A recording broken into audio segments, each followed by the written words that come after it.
மதுரை கோவிலின் சிறப்புகள். சிவபெருமான் திருநடனம் செய்யும் தலங்கள் 5. அவை சபைகள் எனப்படும். எனவே தான் சிவபெருமானை சபாநாயகர் என்று அழைக்கிறோம். ராஜசேகர பாண்டியன் மன்னனுக்காக கால் மாறி நடனமாடிய நடராஜர் இங்கு இருக்கிறார். நாம் சொல்வதை அப்படியே சொல்லும் தன்மையுடையது கிளி. இது மீனாட்சியின் காதோரம் இருந்து நமது வேண்டுதலை எல்லாம் கேட்டு மீனாட்சி அம்மனிடம் கூறுகிறது. நாம் கூப்பிட்ட குரலுக்கு ஓடி வர காத்திருக்கும் பாவனையில் அன்னை இருக்கிறாள். ஒரு கால் முன்னாடி வச்சு மீனாட்சி அப்படின்னு கூப்பிடும் போதே நம்ம கிட்ட ஓடி வர மாதிரி தான் மீனாட்சியுடைய சிலை அமைப்பு இருக்கும். மீனாட்சி அம்மன் கோவிலின் கட்டிட சிறப்பம்சங்கள்.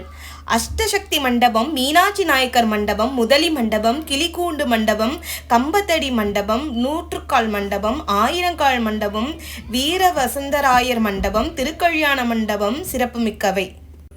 உயிர்கள் உய்யும் பொருட்டு சிவபெருமான் திருவிளையாடல் நிகழ்த்திய இடம்தான் மதுரை. இவற்றை விளக்க கோயிலின் பல பகுதிகளில் சிறப்பு அம்சங்களும் ஓவியங்கள், புடை சிற்பங்கள், கதை சிற்பங்களும் உள்ளன. மூர்த்தி தலம் தீர்த்தம் என்னும் முச்சிறப்பினை உடையது மதுரை. தழமரம், கடம்ப மரம், வில்வ மரம் முற்காலத்தில் கடம்பவனமாக இருந்த இப்பகுதியில்தான் தற்போது மதுரை என அழைக்கப்படுகிறது. இங்கு உள்ள பொற்றாமரை குளம் பல சிறப்புகளை உடையது. இதுவே நாரை முக்தி பெற்ற குளம். நாரையின் வேண்டுகோளுக்கு இணங்க இத்தலத்தில் மீன்கள் இல்லை. மீன் போன்று தூங்காமல் நம்மை காத்து ரட்சிப்பவர் அன்னை. அதனால் அவருக்கு மீனாட்சி என்று பெயர் வந்தது.